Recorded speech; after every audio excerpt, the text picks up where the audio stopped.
পেন্টাগনের ধুরন্ধর যুদ্ধ পরিকল্পনাকারীরা এবার বড় এক ভুল করে ফেলেছেন। ডোনাল্ড ট্রাম্প যখন নতুন করে যুদ্ধের দামামা বাজাচ্ছেন, তেহরান তখন মুচকি হাসছে তাদের হাতে থাকা অঘোষিত কিছু তাস নিয়ে।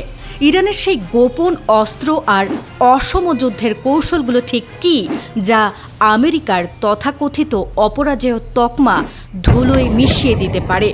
ইরানের প্রথম আঘাত হবে সম্পূর্ণ অপ্রথাগত এবং রহস্যময়। সাগরে আমেরিকার দস্যুতার জবাবে এমন এক অ্যাসিম্যাট্রিক হামলার ছক কষা হয়েছে, যার ধরন কিংবা সময় কোনোটি পেন্টাগনের ধারণার মধ্যে নেই। এমনকি হরমুজ প্রণালীর তলদেশ দিয়ে যাওয়া ফাইবার অপটিক যোগাযোগ ব্যবস্থা এখন খোদ আমেরিকার জন্যই গলার কাটা হয়ে দাঁড়িয়েছে। রেজিস্ট্যান্স ফ্রন্টের এমন অসংখ্য ডেঞ্জারাস অপশন এখনও তুরুপের তাসের মতো লুকিয়ে রেখেছে তেহরান, যা মুহূর্তেই অচল করে দিতে পারে পশ্চিমের সব সামরিক প্রযুক্তি।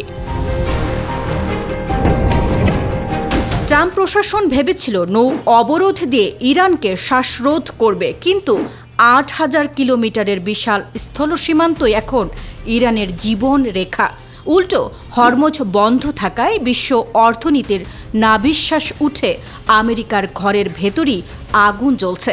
এদিকে ৩,০০০ শহীদের রক্ত আর ট্রাম্পের ব্যর্থ অভ্যুত্থান প্রচেষ্টার খবর এখন ইরানের ঘরে ঘরে। যে জনতাকে বিভক্ত করতে চেয়েছিল ওয়াশিংটন, সেই ইরানিরাই এখন ইস্পাত কঠিন ঐক্য নিয়ে রাজপথে। দাঙ্গা নয়, বরং দেশপ্রেমের জোয়ারে ভেসে যাচ্ছে পেন্টাগনের সব ষড়যন্ত্র। ট্রাম্পের সাজানো চিত্রনাট্য এখন কেবল এক ব্যর্থ ইতিহাস।